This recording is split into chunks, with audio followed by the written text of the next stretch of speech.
last time we went through the sort of dry section, which was just to go over some of the principles that are enshrined in law by certain pieces of legislation pertaining to labor unions. And now I want to go into, maybe some more arguments that that might help to disabuse us of myths that even free market people, I think, in the deep down have. Does this really work? Don't we actually need this or that to protect workers? And isn't it true that people had to work long hours in the past? And I want to try to address all that as best I can. But just to recap from last time, the key thing that I want to note is that originally, that is up until really the 1930s, you had a system of freedom of contract between workers and employers, so that employer and employee alike were free to make and then to accept or to reject any offer of remuneration. With the 1930s comes the principle of an exclusive bargaining agent decided on by a majority of the workers that would then be applied to all workers in that bargaining unit. We get a legal order in which it becomes very difficult to stop union violence even while it's underway. It's very hard to impose injunctions to stop it. Employers have difficulty speaking against unionism or making statements about unionism around the time of the campaign for the certification election, because then they can be accused, even under the 1947 amendments, of engaging in speech that involves threats of reprisal if the workers if the workers decide to choose for a union. And by the way, also if they promise benefits to the workers, if the employer says that, look, I'll give you this wage increase right now, just don't unionize. Well, needless to say, you get severely punished for that. So the freedom of speech of employers is curtailed under this new order, this new legal order. Employers can be found guilty of failing to bargain with this designated bargaining agent, this union, can be accused of failing to bargain in good faith. And of course, this is a very elastic phrase. What does it mean to bargain in good faith? So in practice, what it has meant is that employers have come to the conclusion that the only way they can prove that they're bargaining in good faith is that they've had some give and take. So they begin by making absurdly unreasonable offers because they feel like that will then provoke bargaining. Massive strikes, even dominated by complete strangers who are in no way associated with a particular firm, become permitted. And strangers are permitted to come onto private property to agitate among the workers. So this is definitely a very, very different legal order than had existed in the past. Now, two little points before I go on to my big point. One little point is I want to make note of Morgan Reynolds, who wrote a book called Making America Poorer, and the subtitle is The Cost of Labor Law. It's worth reading. But he listed 7 distinct ways in which he believed labor unionism imposed costs on the economy, because I didn't really develop that point too much before lunch. I gave some brief indication of it. But and by the way, if you want to get these points, you can either get Professor Reynolds' book, which is out of print and difficult to find, or you can get my book, The Church and the Market, which is in a second edition, a second printing. It's just come out. Okay, that was the second annoying thing I've said all week. Okay, my quote is I think I have 3 more between now and the end. Okay, well here's what they are. He says, number 1, the redistribution of income from the general community to union bureaucracies and their members. Number 2, he says the unemployment effects of unions, which is naturally going to happen if you increase wages artificially, less labor will be demanded. The consequences of union wage inflexibilities over the business cycle. So these union wage contracts make wages inflexible even at times when wage flexibility seems to be called for in light of depressed conditions. Number 4, the cost of union work rules. Union work rules would be things like, I remember a situation where, I can't remember if it was in college or where it was, but anytime somebody flipped over a cassette tape, you had to have a guy from the labor union come in and flip over the cassette tape for you. You couldn't actually get up and flip it over. So that was, sometimes you get these bizarre rules that are inserted into labor contracts that lead to just bizarre inefficiencies, and certainly that would be an example. Or other union work rules would involve deliberately avoiding using labor-saving machinery because we want more workers. By the way, in case there still is anybody, I'm sure not in this room, but anybody listening who is uncomfortable about labor-saving machinery. I mean, I remember reading The Grapes of Wrath years ago, John Steinbeck, and there is a part where he goes on this little tangent about farm machinery and how bad it is because it throws people out of work. And I always have to use this. I use this example in my classes to make sure they all understand this point. I say, let's suppose you have an economy made up of 4 people, and 3 of them work at the post office, let's say. All their work, 3 people, is to send letters to the other guy. Okay, so I say to them, this is not a realistic scenario, but it nevertheless works. And the other guy basically, has an orange grove. Well, let's suppose that the post office gets some of those, stamp vending machines. And to buy stamps, you don't have to wait in line anymore. You can just go to the machine. Well, let's suppose that means that you now need only 2 people working at the post office. Okay? Well, that means that with 2 people working at the post office, you can now produce the same amount that you did with 3. But now you've released one person to go out into the economy and produce more things that we couldn't have had before because he was wasting his life selling stamps to you.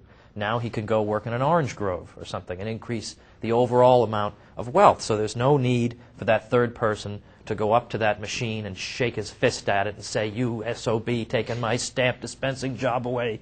No, you should think in terms of all of society, okay? It's hard to do sometimes when you're the one who has to bear the burden of benefiting all of society, but the point is that any alternative situation in which people start smashing machines, or I'm entitled to sell stamps the rest of my life, is just antisocial and interferes with the increase in everyone's standard of living. The 5th one, the dynamic impact of unions in discouraging research and development, investment, and entrepreneurship. And he can give you examples of that. Number 6 would be the direct costs of strikes, strike threats, negotiating costs, labor consultants, National Labor Relations Board elections, bureaucratic costs, grievance costs, and related expenses. And then finally, the political role of unions in increasing international trade barriers, which is well known, government spending, and related forms of discoordination sustained by political action. Okay, I'm going to come back to that sheet later. My second small point before my large, but the first point was to go over what Reynolds points out are some of the deleterious effects of labor unions and exactly what they are. But secondly, there's another point that's sometimes referred to by economists a lot, but it seems counterintuitive at first. You sometimes hear people speak of the scarcity of labor. There's a scarcity of labor. And that doesn't seem to be correct, because it seems like there's just a huge number of people, and sometimes you have unemployment, and how is this evidence of a scarcity of labor? But I am arguing that, in fact, there is a scarcity of labor, in the sense that in labor relative to land, it's just an empirical fact, that labor is scarce relative to nature-given factors. If this were not the case, we would have no unused or submarginal land. If labor were just superabundant, or at least abundant in relation to land, all land would be brought into use. The very fact that some land and some resources remain untapped reflects the scarcity of labor, which is to say that labor is too dear to be wasted on extracting resources or using land whose returns would be lower than in some other area in which scarce labor is more urgently needed. And also George Reisman notes this. I think it's a very good point. Many of us would be happy to have the services of cooks, gardeners, personal secretaries, and the like, but we're frustrated in this desire precisely because of the scarcity of labor. Most of us cannot command the funds necessary to divert scarce labor away from other sectors of the economy and toward the fulfillment of domestic labor and personal services for ourselves as individuals. In addition, while it is possible for any given person to desire a supply of goods that could be produced only by the labor of many individuals, on average, a person can, of course, never acquire more than the products of just one other person. And again, Reisman, when the very young and the sick and infirm are allowed for, who can only be supported by the labor of others. It turns out that for each person who consumes, there is, on average, substantially less than the labor of one person available to produce. And then he goes on to provide much more evidence of the ineradicable scarcity of labor, including the fact that as workers grow wealthier and more comfortable, they begin to desire more and more leisure, and thereby wish to supply less and less labor. So this really is in fact true and a defensible statement, that there is such a thing as a scarcity of labor. Now, typically, the way a lot of market economists explain, see, I have bottled water here. I forgot about this, and it's sort of rude to drink water right out of the bottle, so especially like on camera. So, well, not rude, but not sophisticated like drinking out of a glass. So I'll drink out of the glass. Okay. Now, if only I had one of those little umbrellas, then I'd be really sophisticated. Like Steve Martin wanted in The Jerk. Be somebody! All right, let's just move on. I watched The Jerk recently with my wife. I'd seen it in college. We'd watched like a TV-edited version of it over and over when there was nothing else on. And then years passed. I was in grad school, years passed, and then I was with my wife recently and said, "Oh, this is a great movie. We've got to watch it." And I put it on. I totally forgot how stupid this movie is. Oh, my gosh. I was just the whole movie. I just wanted to cringe and leave. So anyway, if you're watching, dear, I'm sorry. Sorry we had to watch that. Anyway, when it comes to labor unionism, typically market economists will argue along these lines. They'll say that it's natural for people's well-being to increase on the free market as laborers, because there's competition among employers for this scarce labor.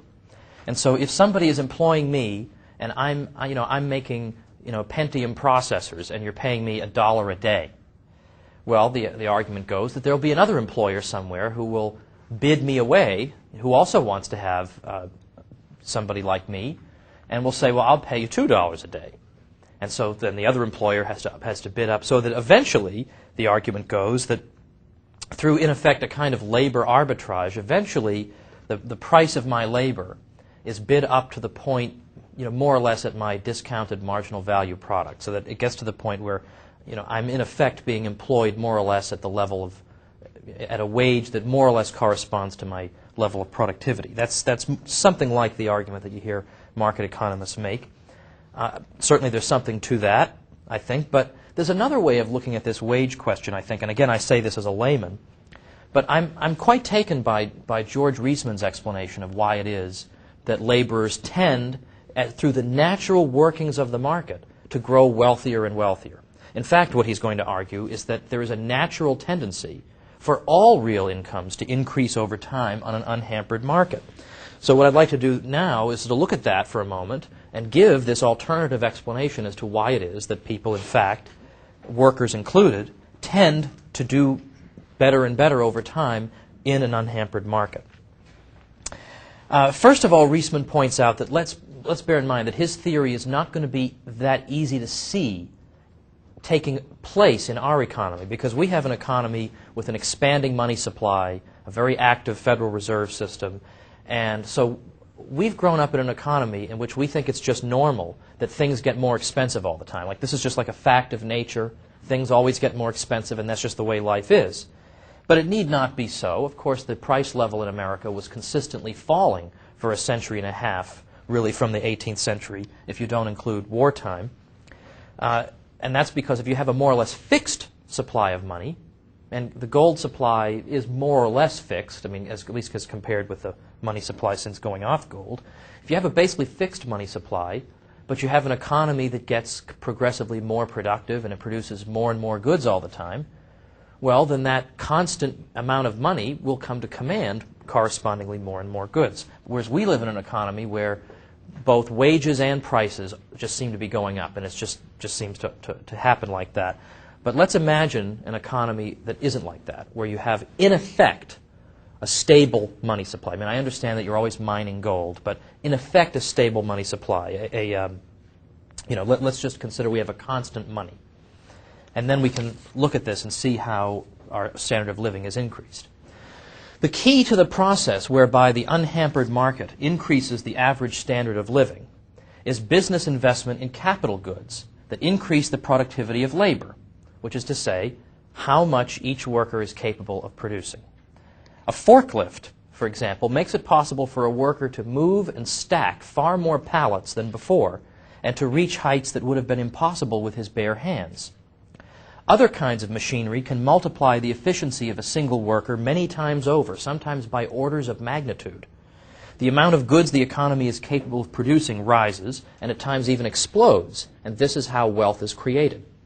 As a result of capital investment, firms can now produce many, many times more goods than before, and at considerably lower cost. Thanks to the pressures of market competition, firms pass on these cost cuts to consumers in the form of lower prices, better quality merchandise, or a combination of both. The ordinary person's standard of living increases, therefore, not because government takes from the rich to give to him, or because labor unions struggle with employers to win him concessions. His standard of living increases because on the unhampered market, business firms are in a position to invest in machinery that makes it possible for more and more goods to be produced with fewer and fewer hands, thereby increasing the overall amount of material goods available and rendering them less and less expensive. Reisman puts it this way: it is the productivity of labor that determines the supply of consumer goods relative to the supply of labor, and thus the prices of consumers' goods relative to wage rates. This does not mean that we will run out of jobs. As long as human wants remain even partially unfulfilled, there will never be a shortage of jobs. Now, Reisman sometimes puts this sort of playfully, and he'll say, look, I mean, like right now, most people would like to have, you'd like to have your own gardener, or you'd like to have 2 cars, or better cars than you have now, or a yacht, or a plane, or a yacht from which you can launch your plane. He says, like in other words, you can always imagine at least some material improvement that, not everybody needs to have that sort of thing, but in other words, it's, given where we are now, and given a society where everybody is launching, his plane from his own yacht, there's quite a ways to go. He says, this is my own rendering of this, in some fields such as agriculture, the increase in output made possible by productivity gains will not be met by a proportionate increase in consumption. If, for example, we increase the productivity of agriculture such that we can produce 10 times as much food, it doesn't necessarily mean that we're all going to want to eat 10 times as much. In that case, we're going to want to shift resources out of agriculture because otherwise we're just going to be drowning in rotting food. So in that case, we'll have, even though it'll get more productive, we'll probably have fewer people employed in agriculture, as has in fact happened.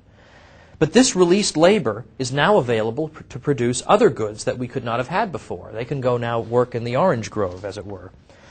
This is labor that had previously been tied up in agriculture, and so we have greater wealth. But in other fields, like automobile manufacturing, productivity increases will make possible a mass market in a product that had once been a mere luxury, and will therefore attract more employment. In both cases, the great mass of consumers are enormously benefited. Now, this is not the description of events that you find in a typical history book. Instead, we hear, and I remember this from junior high onward, that massive redistribution of wealth from rich to poor was morally necessary and economically indispensable in order to improve the lot of the least wealthy. But that kind of policy could have done absolutely nothing to improve the standard of living of American workers. Reisman's description is as follows. He says, if 1 person in 1,000, say, is a wealthy capitalist and eats twice as much and has 20 times the clothing and furniture as an average person, hardly any noticeable improvement for the average person could come from dividing the capitalist's greater than average consumption by 999 and redistributing it. So at best, this kind of wealth redistribution would have been useless in eradicating the poverty of the past, but at worst, by discouraging the wealthy from investing, by in effect threatening to confiscate their wealth again in the future, this approach would only have inhibited the process of wealth creation and diminished or halted altogether the progress toward a higher standard of living that would otherwise have occurred for the great mass of the population. Now, this is a very brief overview of this, but immediately, of course, in people's minds, the objection is raised. Isn't it true, though, that workers in the past had to work very long hours? And isn't there some kind of intervention that's necessary to alleviate that problem? And certainly that is true. I wouldn't want to be a laborer in the year 1870. By today's standards, people in the 19th century worked an exhausting schedule. But again, when output per worker is miserably low, then a supply of goods, consumer goods that most people consider adequate, requires people to work correspondingly long hours to produce them all. I mean, you know, if all the machines in our society were suddenly to break down, but yet nevertheless we all continued working 40-hour weeks, we'd probably all die. Or at the very least, we'd be living in huts, or we'd be scrounging for worms to eat or something. I mean, it would be difficult if you thought, all we need is the aggregate amount of work that can be produced by everybody working 40 hours. Well, 40 hours working with everybody's bare hands would not produce anything like the goods that we've taken for granted. So you need the machines. The machines are the key here. So this, and not the wickedness of big business, accounts for the low standard of living and long hours of work that existed in the past. As the productivity of labor increases, and with it the level of real wages, people can begin to opt for additional leisure rather than continue to work the long hours of the past. So without the need for any government legislation, a situation will eventually arise in which employers find offering correspondingly fewer hours to be in their own economic interest, and will offer them without the need for coercion. If someone who once worked 80 hours per week now wishes to work only 60, that is 3/4 as many hours, and is willing to accept a wage at or less than 3/4 that of his previous wage as a premium on the leisure he will now enjoy, it makes perfect sense for his employer to offer these terms. To the extent that maximum hours legislation corresponded with people's desire to work fewer hours, it was superfluous, since such an outcome would have come about by this means. But to the extent that such legislation was economically premature, forcing fewer hours on workers who needed the wages of their longer hours in order to maintain what they considered an adequate standard of living, it harmed people. It harmed the people it was supposed to help. And this is true in the same way for legislation to improve working conditions. Obviously, people want to have improved working conditions. But there are other considerations here. Now, improvements in working conditions that pay for themselves in terms of less workplace damage and disruption, perhaps better morale among the workers, will be readily adopted by any profit-seeking enterprise because it's in their interest to do so. But even improvements that do not pay for themselves will still be adopted in cases in which the wage premium that would have to be offered to attract workers in the absence of the improvement would be higher than the cost of simply introducing the improvement. So, for example, the only non-arbitrary way of introducing an improvement like climate-controlled facilities, therefore, and the only way of doing so that does not price workers out of jobs entirely or impoverish society out of proportion to the satisfaction derived by workers now enjoying climate control, is by paying attention to the market. Everyone knows that certain lines of work, because of their difficulty or because of undesirable or unpleasant aspects of the labor involved, carry a wage premium to attract sufficient workers by compensating them for these negative factors. As time goes on, and more places become climate controlled, the wage premium for non-climate controlled workplaces will rise. The wage differential that the non-climate controlled workplace must pay in order to attract workers away from employers with climate controlled facilities may eventually reach a level at which it would be less expensive for the firm simply to install climate control rather than to go on paying higher wages than their competitors who provide it. The market thus allows for rational allocation of resources and helps to ensure that improvements in workplace conditions do not come at the expense of other goods that workers and consumers value more. After all, there is no logical limit to the improvements in working conditions that could be brought about. We would all enjoy having 5-hour lunch breaks, the service of a masseuse, and an office with a view of Niagara Falls. But any improvement in working conditions must come at the expense of something else that must now be foregone. And there is no way in isolation from market exchange that these foregone opportunities can be rationally compared. So this is why taxes on business and capital are so foolish and counterproductive. Since these taxes hamper business investment, which as we've seen is precisely what raises our standard of living, to impose them is in and of itself destructive. Now, the vast bulk of high school teachers spend their time condemning the wickedness of businessmen and the wealthy and describe taxation as a righteous method for redistributing the supposedly ill-gotten gains of the wealthy to the oppressed poor. To put it kindly, such people have not the faintest idea of how wealth is created, and their envy-driven policy proposals inevitably make society poorer than it would otherwise be. Now let's recall the point about labor union work rules. Labor unions are notorious for opposing the introduction of labor-saving machinery, since they believe, sometimes rightly, that it will lead to the unemployment of some of their members. But such machinery, in the steel industry, let's say, allows the same amount of output to be produced by fewer hands, thereby releasing into the economy a supply of labor that can now be applied to the production of goods that we could not have had before because the requisite labor had been tied up in the production of steel. This is an example, again, of how wealth is created. The additional goods produced by the additional labor have the happy result of raising real wages, that is, the purchasing power of wages, since an increase in the supply of goods available will increase real wages by endowing all real incomes with greater purchasing power. Thus, by opposing the introduction of labor-saving machinery, labor unions directly sabotage the very mechanism by which real wages are raised. Okay, well that's a little bit of theory on this, and I'd like to look at some specifics from history. There's a very interesting, along these lines, a very interesting chart in Tom DiLorenzo's book, How Capitalism Saved America.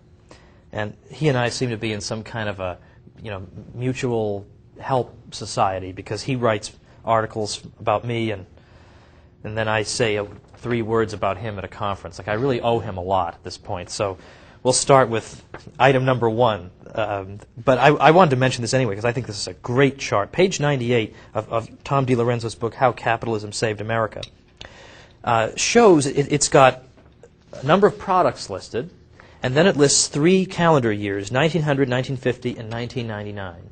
And in each of those columns, what Tom has done is to list the number of minutes of labor that it took in each of those years for you to earn enough money to buy the product. And what he's showing is the incredible increase in productivity over the years that's made it possible for people to produce so much in such a little time that they can command so many goods in the marketplace on the basis of a very short amount of time spent in labor. So, for example, we have a half gallon of milk. Well, I don't know, 2005 we'd have to remeasure this one. But nevertheless, 1900 would have taken you 56 minutes of labor. 1950, 16 minutes of labor. And 1999, 7 minutes. And then he goes on in this regard. There are some of these, the data is not available from the year 1900. But, for example, chocolate bars I'm going to ignore for reasons I've already mentioned earlier. We're not going to discuss chocolate bars. But a pair of jeans, 9 hours in 1900 to work to get a pair of jeans. 4 hours in 1950, 3 hours in 1999. A 3-pound chicken. Okay, we're going to imagine this as a skinless chicken with nothing fun, no cheese on it, no bacon. 1900, 2 hours and 40 minutes for a 3-pound chicken. 1950, an hour and 11 minutes for a 3-pound chicken. 1999, 24 minutes, baby. You got yourself a 3-pound chicken. Okay? 100 kilowatts of electricity. 107 hours and 17 minutes in the year 1900. Is it even worth it at that point? I mean, and then 1950, 2 hours. 1999, 14 minutes. And then finally, a 3-minute coast-to-coast phone call.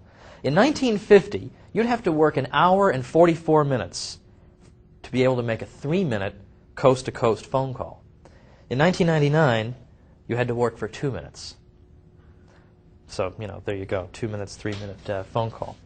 And actually, even better, since my wife and I, we use IDT, long distance, we pay a flat $40 a month and we get free everything.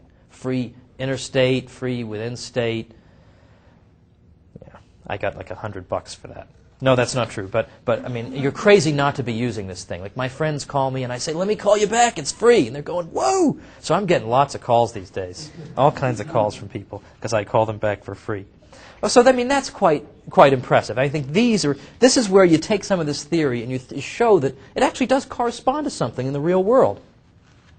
Well, Tom, in the actual text of this chapter, his chapter is called How Capitalism Enriched the Working Class, he points out interesting examples of other products. He says, when portable radios first appeared in American stores, The average American worker had to work 13 hours to buy one. Now it's 1 hour. It used to be that in the 20s, if you wanted a nice men's suit, you had to do the equivalent of 79 hours of labor. Now it's less than half that. At the beginning of the 20th century, the typical American family spent 3/4 of its income on food, clothing, and shelter. Today it spends about 1/3 on those items. And Tom DiLorenzo, being who he is, also points out, and they spend an even greater proportion on taxes. Another important thing to remember. He says, in 1908, the typical American worker had to work 2 years to earn enough money to buy an average quality car. Today, a Ford Taurus costs an American worker about 8 months of labor, but the car is a technological miracle compared with the cars of yesterday, with standard air conditioning, power seats, safety devices of all kinds, cruise control, a sunroof, tinted glass, a CD player, and so on. In 1970, an IBM mainframe computer sold for around $4.7 million. Today, a personal computer that operates 13 times faster goes for under $1,000. And then Tom goes on to discuss the oft-debated question of, has American leisure time increased? Because there are some scholars who argue that we're working more than ever and there's much less leisure. But some of that is just playing with the data a little bit, and others neglects to note the fact that now that we have all these labor-saving devices, from dishwashers to a million other things, in fact, that's another factor that contributes to our leisure. And much as I hate to admit it, since I consider the cell phone an unbelievably irritating invention, the fact that I can make a call on my way somewhere as I'm walking down the street, which means that when I get home I don't have to waste my time on that, I can be doing other things, this actually does mean that we can be more productive and enjoy more leisure time. Oh, gosh, I had to really bite my tongue, grit my teeth to say that, because, gosh, for some reason, I know I read Jeff Tucker's beautiful piece, but I still think about people who are in 7-Eleven buying bread and they're calling home. What, is this that urgent? You've got to be on the phone right now while you're buying a loaf of bread. But anyway, if Jeff were here, he'd correct me, but that's his own fault, once again, for being out of town. Well, let's look at a couple of episodes from American labor history that are sometimes cited as just glorious moments that everyone should commemorate and remember and honor. And, actually look at them in some detail and see if the facts measure up to the myth. Let's start, for example, with the Haymarket incident, which is a terribly tragic event, certainly. But it's sometimes portrayed as a great, glorious moment in the history of American unionism. And it's not clear why that should be. The major meeting that was called on May 4th when the Haymarket incident took place was not even called by labor unions. It was called by so-called anarchists, left-wing anarchists, so-called anarchists called it. And in fact, these were people who had been denounced by labor union leaders. So first of all, just on the face of it, it's not clear why this would be a glorious labor union moment when labor unions were not even supporting these people. But as I say, let's look in more detail. There's a very useful article by Charles Baird in which he does a revisionist study of this incident, of the Homestead strike of 1892 that we'll look at next, and the Pullman strike of 1894, and you can find it in the Cato Journal, 1990. Now, for those of you who don't have the entire print run of the Cato Journal in your homes, is there anyone who fits that description in this room? Then you can nevertheless find it online. You just do a Google search for, what was it? Oh, it's called Labor Law Reform, Lessons from History. It's actually in the bibliography to my book, but you'll notice that my book doesn't cover any of that material. So what's it doing in the bibliography? Well, originally there was a labor union chapter. That was cut for space reasons, but the bibliography stayed the same. So sometimes there are items in the bibliography on subjects that I don't even remotely touch upon. But anyway, this one I highly recommend because it's an example of how labor history should be done. It should be done, first of all, by somebody like Charles Baird who understands the economics of labor. And secondly, it should be done primarily with the use of the most primary sources you can get your hands on to try to reconstruct what happened. Because the example of Haymarket is a good example of how very often these stories of labor union triumphs or tragedies are typically distorted in a standard history. Well, basically, we start the story of what happened at Haymarket, which is talking about Chicago. We start with the McCormick Reaper Company in February 1886. The incident in Haymarket takes place May 4th, 1886, so a little earlier that year. There had been a lockout at the McCormick Reaper Company. The company had basically shut down in anticipation of a strike. There was a strike threat looming. And the strike was not actually a strike about wages and hours and working conditions. The strike was about whether the McCormick Reaper Company had the right to employ 5 non-union workers. This was a unionized plant by and large, and McCormick, though, had 5 non-union workers, and they claimed they have the right to negotiate with anyone on whatever terms they want. But at the same time, they were negotiating with this union that represented the vast bulk of the workers, so they felt that they were being contractually honest and reasonable. But the strikers were of the opinion that no, they should not hire anyone except union workers. Okay, well, as the month of February progressed, eventually the McCormick Company and at least a committee of union men announced that they were prepared to reopen, basically on the terms offered by McCormick. They were going to reopen on March 1st. But according to the New York Times, another group of unionists at McCormick, and these are the words of the New York Times, intimated very strongly that they would make trouble for those who do attempt to resume labor. Well, March 1st comes along, and a great many strikers come out, crowds of them. And so, of the 1,000 McCormick workers who had initially indicated a desire to return to work, initially only 150 actually dared to do it. Well, once local police had managed to disperse some of the rather intimidating crowds that had gathered around McCormick, a couple hundred other former McCormick workers returned to work, and within a couple of months, the remainder of workers, for the remainder of positions, McCormick had simply hired replacements, and that was really the end of that. And there really hadn't been a notable amount of violence in any of this process. That's sort of the background for this. Now on May 1st, an entirely unrelated event takes place. For 2 years, basically labor unionists had been struggling for the 8-hour day. Since 1884, May of 1884, there had been a campaign going on saying that for the next 2 years, we're going to agitate for the 8-hour day. And let's put in parentheses here that when they say the 8-hour day movement was saying that we want to work 8 hours a day for 10 hours of pay. They weren't just saying we want to cut our hours back. We want to cut our hours back and get the wages, the amount of money that we used to get at 10 hours or whatever amount. But 8 hours of work for 10 hours of pay.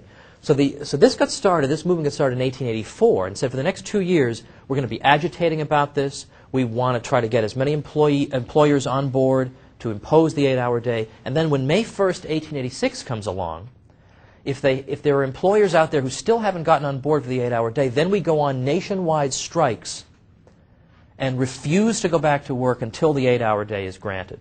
Well, by the time you get to May 1st, 1886, a great many firms have in fact granted the 8-hour day. And interestingly, the McCormick Reaper Company was granting the 8-hour day at about this time. But not all firms by any means had. So the strikes began. The general strikes began. And in Chicago in particular, you see people particularly working in lumber and other areas were going on this major 8-hour day strike that began on May 1st, 1886. Okay, so they go on strike, a bunch of workers. The vast majority of the people who are striking in favor of the 8-hour day beginning on May 1st are not people who had ever at any time worked at the McCormick Reaper Company. There is practically no connection whatsoever between what we looked at with what happened at McCormick and this long scheduled rally on May 1st. They're entirely disparate events. Yet as that event unfolds, there comes to be a connection between the two. Because at the rally for the 8-hour day, and at some of these rallies, at May 1st you get a series of rallies, May 2nd's a Sunday where things are quiet, then May 3rd things get started up again, you begin to get some very inflammatory speeches being delivered that are not entirely related to the 8-hour day issue. So for example, one speaker who represented something called the Central Labor Union, speaking to this group, again, which had practically no connection, I mean, in effect, a totally negligible connection to McCormick, reminded workers that, right here in our midst, there's a plant that hired replacement workers, that hired scabs during a strike, and we should punish them for that. Now, that has nothing to do with the 8-hour day. It just has to do with labor frustration. So a labor union figure from the Central Labor Union named Fritz Schmidt said this at the rally: "On to McCormick's and let us run every one of the damned scabs out of the city. It is they who are taking the bread from you, your wives, and your children. On to them, blow up the factory, strike for your freedom, and if the armed murderers of the law interfere, shoot them down as you would the scabs." Kind of an inflammatory speech. Okay? Well, in the midst of this type of speech being delivered, and by the way, again, that comes right out of the New York Times, that recapping that speech. Right around the time these speeches are being delivered, the bell sounds for the end of the workday over at McCormick. And so having been, in effect, whipped into a frenzy over McCormick being a uniquely wicked employer, the New York Times reports that thousands of workers from this particular demonstration stormed over to McCormick. Now, other eyewitness testimonies have the figure much lower. I've seen as low as 200. But the point is that at least some number of people ran over to McCormick armed with stones to start pelting the scabs over at McCormick. The result was that you had a very ugly confrontation with the McCormick workers having to run back into the plant for their own safety, and so they were having rocks whipped at them, and then the rocks were being thrown through the windows of the plant, and eventually the police arrived and attempted to restore order. They fired their guns trying to just get the crowd to disperse, but eventually they actually ended up killing at least 4 people who were there, at least 4 of the people from that other rally who had run over there. The workers themselves then began to open fire back, but ultimately it was viewed by some of the anarchist types as a massacre by the police. But let's bear in mind here, because the way it's often described, I mean, certainly these 4 people shouldn't have been killed, obviously, but the way this is often described is that if you could be easily forgiven for believing, reading the standard account of this, there was a strike going on at the McCormick plant, and the police came and started shooting them. But in fact, not only was that not the case, the plant had been operating for a couple of months with basically no violence, but also the people involved over there were not even McCormick workers. They were workers from a completely unrelated rally. Well, the next day, there was a meeting held at Haymarket, and there were flyers distributed to try to get people to show up, and not as many showed up as they wanted, but some of these flyers were distributed, as I say, by so-called anarchists, and one such flyer read in big letters, "Revenge, working men to arms," and it read in part, "If you are men, if you are the sons of your grandsires who have shed their blood to free you, then you will rise in your might, Hercules, and destroy the hideous monster that seeks to destroy you. To arms, we call you, to arms." Another handbill read, "Attention working men, great mass meeting tonight at 7 o'clock at the Haymarket. Good speakers will be present to denounce the latest atrocious act of the police, the shooting of our fellow workmen yesterday afternoon. Working men, arm yourselves and appear in full force." Well, as I say, this May 4th meeting was not called by the Knights of Labor or the American Federation of Labor. It was called by anarchist groups from which these labor organizations had sought to differentiate themselves. Well, at this meeting, there were, of course, still more inflammatory speeches made, and at the moment that the police, late at night, around 10 o'clock at night, demanded that people disperse, that the meeting cease, and everyone go home, a bomb exploded. And of course, and to this day, no one knows exactly who it was who dropped this bomb. But in the chaos that ensued and the hysteria that ensued, a number of anarchists were rounded up and accused of the crime. Some of them were in fact several of them were even executed. And in subsequent years, the governor actually went back and looked at the evidence and said these people were railroaded. So any of them who were in jail, he let them go. But of course, the executed people were already dead at that point. But the significance of all this, as Baird says, is it may be that these anarchists were treated very badly. You know, there was no real evidence against them, other than the fact that they had given inflammatory speeches. But he says, in what way can this incident be viewed as a glorious moment in the history of American labor unionism, when the anarchists were not involved in the labor union movement? They detested the labor union movement, basically for the reason that Marxists detest the labor union movement. It has nothing to do with it. And in fact, basically what it amounts to is that it started off when a bunch of non-McCormick people went and started throwing rocks at peaceful workers. I mean, what particularly is glorious about this, is what Baird wants to ask. And that's a reasonable question.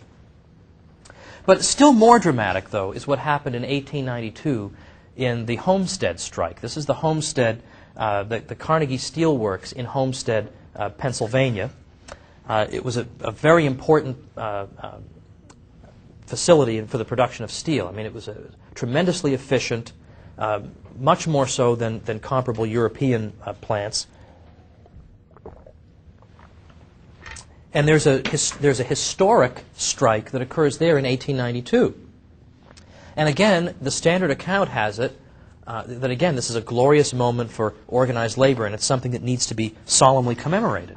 And there is, in fact, a monument in Homestead that commemorates this incident. Well, let's look at it. What actually happened? Well, we have to start, actually, again, a few years earlier. 1889, there was a strike at the Homestead plant, the Carnegie Steel Works there. And during that strike, strikers were assaulting people. There was property destruction. The sheriff of Allegheny County was not able to control the strikers. Basically, anybody who might have been able to help him on the force, they were all too afraid to do anything. And so it's not surprising then that the Carnegie Steel Works at Homestead drew a conclusion from this. We cannot rely on the public authorities to defend us. So if something should happen again in the future, if there should be labor unrest in the future, we're going to have to look to some alternative means of protecting person and property. Okay, now we fast forward to 1892, the year of the strike. There had been, for several years, a wage agreement with the workers at Homestead, and that wage agreement, it had involved a sliding scale in the sense that the wage that the worker was paid would in some way be proportionate to the price of steel at that time. So in a certain sense, the idea more or less was that it's profit sharing, so that if steel is very expensive, then we get a higher wage. If steel goes down, to a certain extent we get a lower wage, but if steel goes below $22 per ton, then our wage cannot go down any lower than that. Even if it went down to 18, 17, our wage would stay at the $22 level. That was the agreement. Okay, that was set to expire in July of 1892. So now you've got to renegotiate. Well, the price of steel had been declining, and the Homestead plant was finding that it would be difficult for them, given that the price of steel was at $22.50 per ton. To keep $22 as that low point would have been difficult for them. So they wanted to negotiate that point, and how would the sliding scale work under the new conditions? All right, so the company and the workers are negotiating back and forth. There were several different unions represented at this plant. Now, Frank Taussig, whom many of you may know from his tariff history of the United States, said this in an article he wrote in 1893. He said, "Judged by the scale of the market rate of wages for work of similar difficulty elsewhere, some of the men were largely overpaid. Some of the leading workmen received very large earnings indeed, $6, $8, even $10 per working day." Obviously, this is not $2,005, needless to say.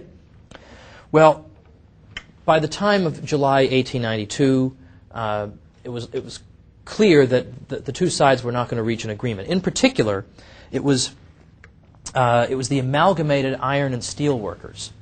That they represented about 800 of the 3,800 workers at the plant. They were not accepting the new offer, and they threatened to strike in that month. And in fact, they went ahead with it. They went ahead with the strike.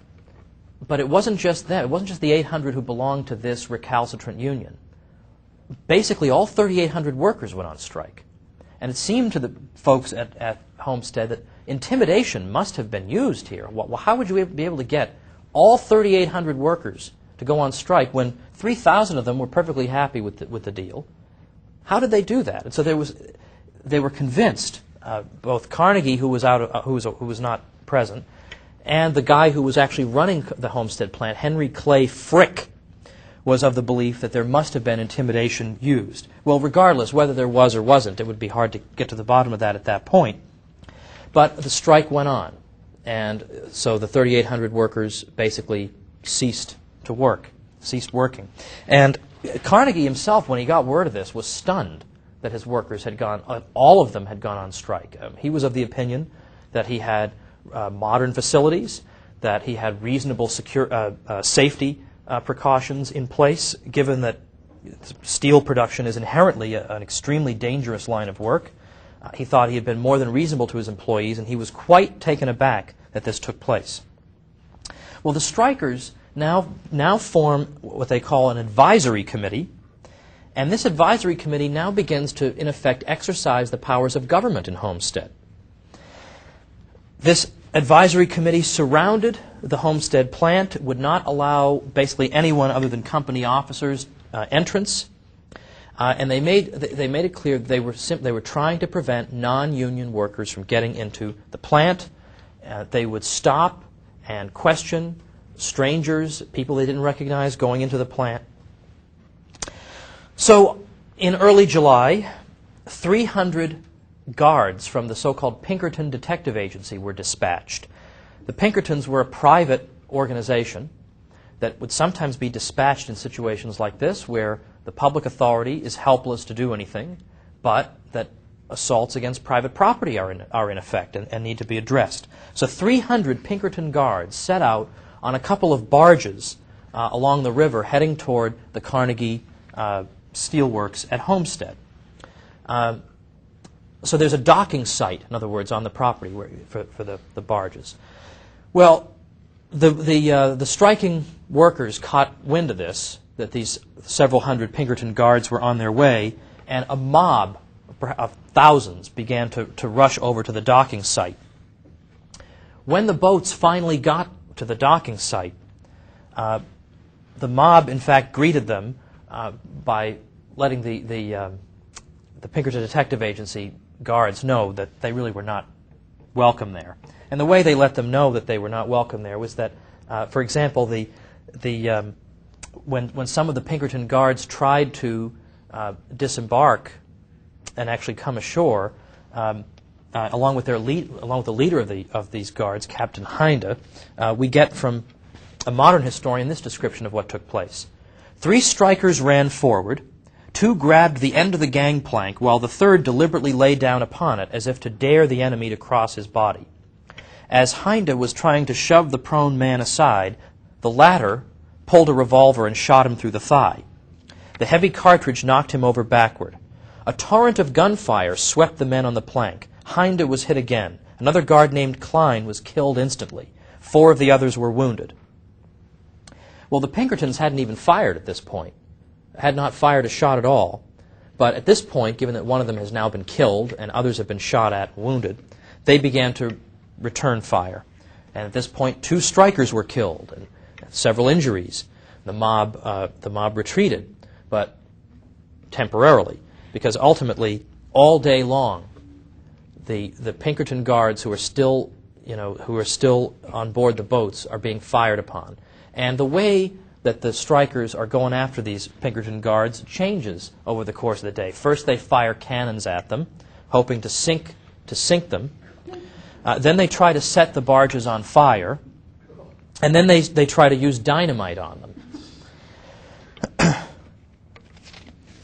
Now, again, there are some sort of sticklers, who would say that, this is not appropriate behavior, toward fellow human beings. But, I think people who say that are just oppressors of the working class. Well, this advisory committee now, which, again, is sort of directing the strike, as I say, it has basically usurped the powers of government in Homestead. They're basically running Homestead. They're censoring the press. They're throwing people in jail just because they said that we don't like the way the strike is being run. Charles Baird said the only thing that was missing was the guillotine. He said it was like the French Revolutionary Reign of Terror, in effect. He said, compared it to Robespierre. All right. Well, eventually, the governor activated the National Guard and managed to begin to gain control over the area and the plant from the advisory committee.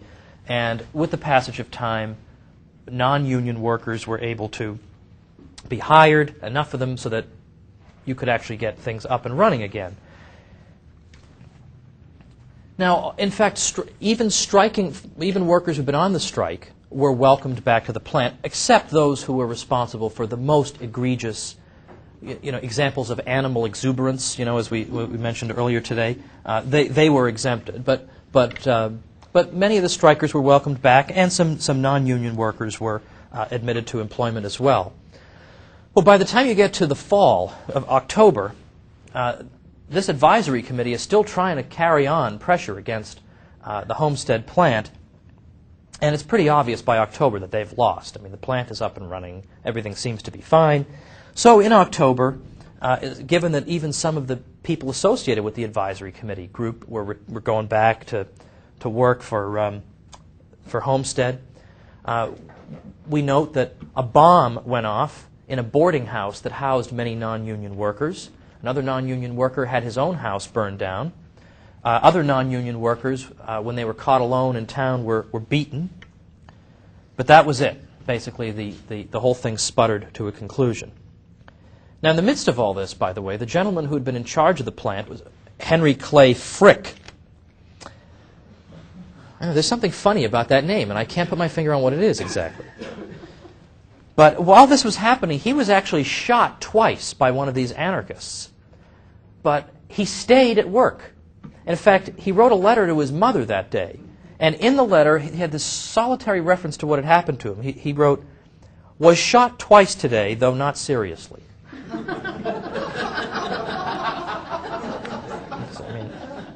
It's funny, he and Carnegie, after this, actually didn't really get along. But if I were Carnegie, I'd say, this is exactly the guy I want working for me. The guy gets shot, and he won't even... Don't let my mother tell the story about the winter morning when I slipped on the ice after she said, "Be careful, it's slippery out there." Yeah. Bang! And I fractured my elbow. I didn't realize that at the time. And I brushed myself off and went up to the bus stop and went to school. And then later on, I realized, I've lost functionality in this arm, and went and turned out it was fractured. And even then, I was saying, well, maybe I can get back in time for English later. What a dork, right? It's like me and Henry Clay Frick, Anyway, the Chief Justice of the Pennsylvania Supreme Court eventually made a statement on this matter because the strike leaders were tried for treason against the state. They were not, in fact, found guilty of that. But in the course of that case, the Chief Justice said this: "The relation of employer and employee is one of contract merely. Neither party has a right to coerce the other into the making of a contract to which the mind does not assent. The employer cannot compel his employee to work a day longer than he sees fit, nor his contract calls for, nor for a wage that is unsatisfactory to him. It follows that the employee cannot compel his employer to give him work or to enter into a contract of hire, much less can he dictate the terms of employment. When the negotiations between the parties came to an end, the contract relations between them ceased. The men had no further demand upon the company, and they had no more interest or claim upon its property. Nor does it make any difference that a large number were discharged at one time. Their aggregate rights rise no higher than their rights as individuals. The mutual right of the parties to contracts in regard to wages is as fixed and clear as any other right which we enjoy under the Constitution and laws of this state. It is a right which belongs to every citizen, laborer or capitalist, and is the plain duty of the state to protect them in the enjoyment of it." Labor historians, by the way, hate this judge. I'm not making that up. I mean, they hate him. They say, this guy doesn't understand the situation at all. I don't know. I think he understands it perfectly well.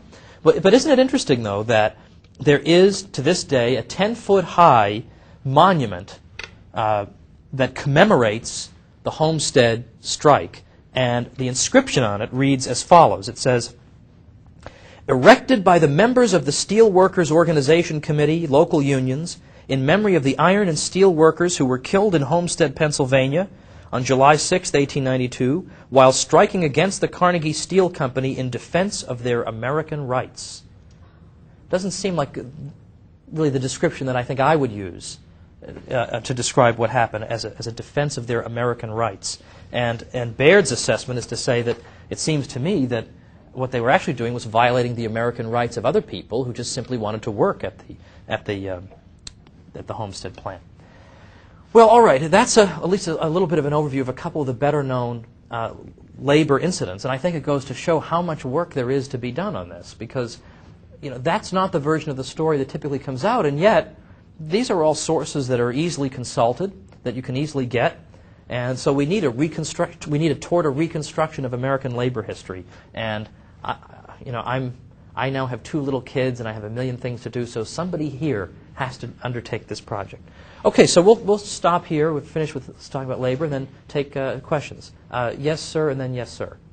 If I understand, if I could just summarize you this way, maybe you could correct me, but you sort of see these labor problems as the result of, to coin a phrase, outside agitation, that in the absence of sort of outsiders coming in and creating turmoil, that we wouldn't have these incidents?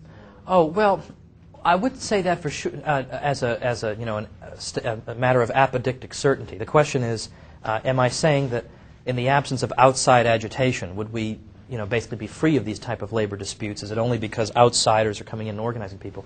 But just as an empirical fact, it's so often the case that at least in many cases, the agitation for labor organization comes from an outside organization. It oftentimes does not just emerge spontaneously from the workers themselves. It emerges when some guy from the Teamsters comes in and says, "Hey, you guys, what's the matter with you deadbeats? Why don't you organize yourselves?" That just happens to be the case in many particular situations. But there's no a priori reason why that should be.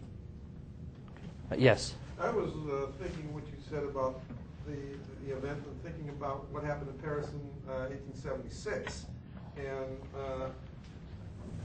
how much of that influence of what happened in Paris was going back to the anarchists that were getting involved for agitation purposes.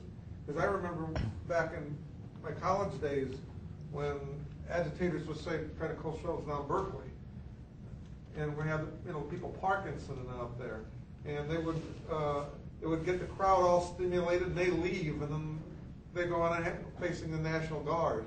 And I was wondering how much of that outside agitation in 1892 was affected by what happened in Paris in 1876. Well, I don't know if there's a direct connection, but I would at least point out that the Knights of Labor, which had been around since the late 1860s, was an organization that had enough internal problems as it was, because after a while they were admitting farmers into it too, and it began to lose focus. But the Knights of Labor really suffered as a result of the Haymarket incident in 1886, because one of the people who was accused of in some way conspiring to set off that bomb happened to be a member of the Knights of Labor. Now, that doesn't mean that the Knights of Labor endorsed this. They can't control every single person who's a member.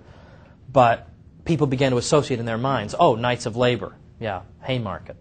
And that's devastating for them. And it's not coincidental that it was in that year that they began to disappear and the American Federation of Labor began to increase. So it means that the best way I can answer your question is to say that there was a very careful attempt on the part of a guy like Samuel Gompers, who was the head of the American Federation of Labor, to try to make sure that people who were violent or radical, just by philosophy, as these type of anarchists were not associated with his organization, because he didn't want to scare the heck out of the country.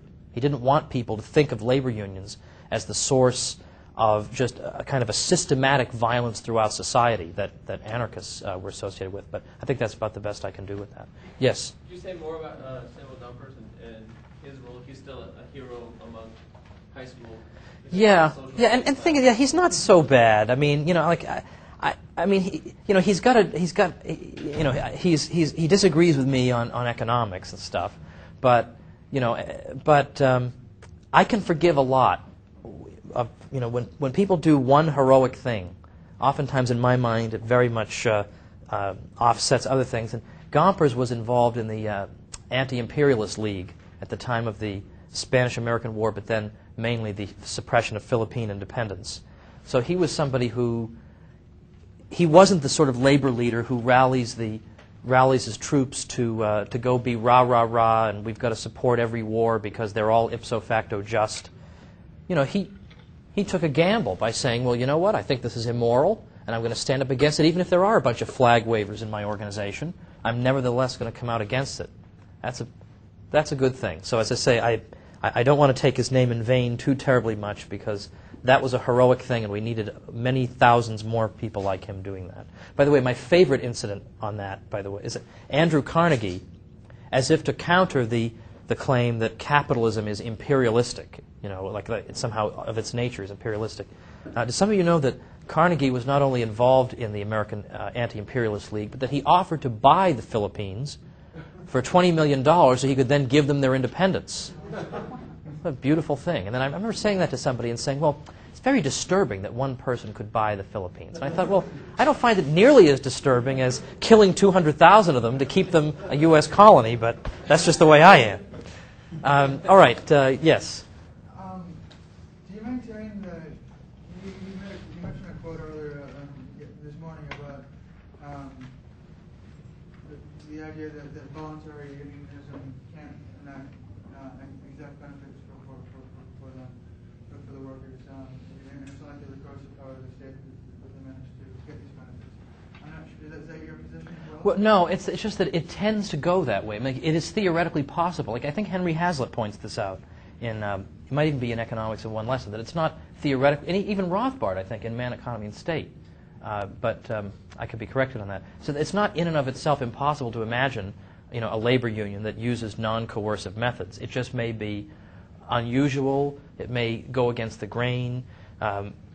Just simply because it's in the same way that it's not impossible to imagine a business in the 1920s that just wanted to be a free market competing business, even though everybody else in the 1920s, or a large number of them, were clamoring for one kind or another of government assistance. Well, certainly there are exceptions to that, but I think there are certain pressures in the very nature of the labor union that make it want to use the coercive powers of the state, because that way they can more effectively keep out competing labor. But you can nevertheless have a voluntary union that confines itself to things like helping out fellow workers and just negotiating with the employer. I mean, it still performs a useful function. And sometimes a strike, and I think Rothbard has made this point, a strike can play a useful role if, let's say, the employer is in fact offering a wage that is well below the market wage. And I mean, he may just legitimately not know this. And the workers then go on strike, and basically nobody comes and accepts this offer. It's a way of alerting the employer peacefully that these terms are not acceptable, and you need to get your wages up to a reasonable market level. So, so I think, labor unions could play that type of role. Yes? I just kind of have a comment. What I kind of view is like there's two kind of periods of like unionism. There's one like before World War II where kind of have like most unions are politically charged, where now like you have unions, if people belong to them, they work firsthand for the government. And at least from that aspect, I could see like unionism. It's like back then you had like people like Cindy Hillman and Da Vinci running, and they had like kind of a goal like there's like the communist content that was kind of involved in labor, but now it's been marginalized to such an extent that it's really not there anymore. Well, there's also the fact that since labor unions have become almost negligible in terms of their membership, it's under 10% now in terms of American workers being in the private sector being unionized. So there's also that fact. And then there's the fact that I think it was in the late 80s that there's a decision that people do not have to pay, or it could even be in the 90s, that if you're paying labor union dues, you have a right on the basis of conscience not to have them be earmarked for political purposes that you don't support. Wasn't that right? Wasn't there some kind of thing to that effect? Oh, the teachers' unions have that? I'm actually in a teachers' union, by the way. I get the American Federation of Teachers thing because we're in a union at my college, and part of me wants to call up and say, hey, you know, I don't want to read this magazine. There's no point in you sending it to me. But then I remember something I learned at the Morton Blackwell Leadership Institute. And that is that if the bad guys want to give you a free copy of something, take it. Because then it's one less copy they have to give to somebody else. So anytime somebody's giving you a flyer for something, take a copy of it. And part of me feels like that's just a scuzzy thing to do, but I don't know what the end of that sentence is, actually. Okay, yes, Dan. At the beginning of the election, you talked about growth effects. You quoted a lot from Morgan Reynolds. And I was wondering to what rigor you consider like your own work and Reynolds' work to maintain the utilization of growth effects without submitting to fallacies of social utility or interpersonal utility comparison. You spend a lot of time talking about objective consumables that we have that even the people of like the highest wealth in the past didn't have. Right. But I mean, granted, I have a toaster oven, and like Henry VIII didn't. I might still rather be Henry VIII. Oh no, and I accept that. Right. Dan is asking for those of you in internet land. You know, just because, and this is a comment that's made by a lot of types of people. Just because we have, you know, amenities today that people didn't have in the past, that doesn't necessarily really mean anything, because maybe I would still rather live at some other time in the past. Maybe I value other things about society more strongly than I value having a washer and dryer. And I'm sympathetic to that argument because, you know, a washer and dryer or a toaster oven, you know, in and of themselves, you know, they're not the be-all and end-all of life. All I'm saying is that other things being equal, just saying other things being equal, if you have let's say you had two identical societies and the only thing separating them was one has a toaster oven and one doesn't, I still can't say objectively that the toaster oven one is better, because you could still say, well, you know, then you don't get the really earthy flavor that comes from putting everything over a fire. You know, I can't anticipate every possible objection somebody could have, but what I'm trying to appeal to is, I think, a generally common sense that people have, you know, that's common to most people, that they would rather be, you know, they and their children would rather be physically and materially comfortable. And I think these things make us more comfortable. But if people disagree with that, then I wouldn't say, well, you can't hold that opinion or it's illegitimate to hold that opinion. I would just say we have different first principles. Yes, Kevin. One point that the economist and political philosopher Marcus Singh has made is that as societies become more wealthy, more things are required to not be poor. So, for instance, right now in the inner cities, people are very, very poor because they can't afford to own an automobile. They basically can't get a job.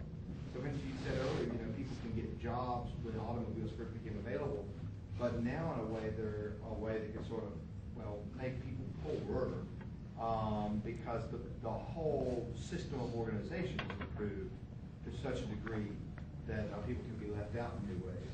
Now, I mean, at least my inclination to say, well, that's true. It's just, I don't know if it means we're going to have a world without automobiles. I mean, none of that follows. It's not an anti-progress point. It's just, I do think it has some force. I mean, I do think it's something to be aware of. There are certain changes that come from development that can have adverse effects in that respect. Yeah, let me think about that. I mean, my initial instinct on it is to say that, I mean, if you're going to try to claim, though, that you know, unemployment, let's say, in inner cities correlates with a factor like this, that yes, it's true that, you know, these folks may have you know, a roof over their heads that other people may not have had in the past. Nevertheless, the fact of our improved standard of living means that everybody needs a car or needs some of these bigger things, and not everyone can afford them, and so they get left out and left behind, whatever. I guess I would say that, just as an interesting counterexample, in the 1980s, you could barely walk down a city block without seeing a help wanted sign. Okay, and yet it seemed as if inner city unemployment, you know, or at least or black unemployment, for example, seemed to be more or less stagnant. And in fact, if you ask these people, is the reason that you don't have a job because there's a lack of jobs out there? And like 3/4 of them would say, no, that's not the reason. And in fact, when you ask them about each other, like what qualities you think your neighbor has, they all found their neighbor was lazy and wouldn't get up and look for work and whatever. It's funny, but not themselves, of course, but their neighbor. I have a lot of statistics about this in my chapter on the 60s in the Politically Incorrect Guide. So in other words, I guess I'm saying that sometimes we get kind of grandiose explanations for what's causing poverty in this or that sector of the economy, but yet when you actually look very closely, they don't seem to hold water. It seems to be a much more fundamental and simple matter of some kind of dysfunction that's taking place there or whatever. But I wouldn't discount this theory altogether, but I have to think it over. I mean, I don't want to give a glib answer to it because it seems, it's not I don't think it's a stupid statement, so I don't want to just dismiss it as silly. So this will be another one of those things that if only I were drinking this week, we could really elicit a good answer.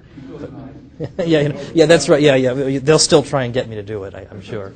Anybody else? You go to China, you see 50,000 bicycles at a red light.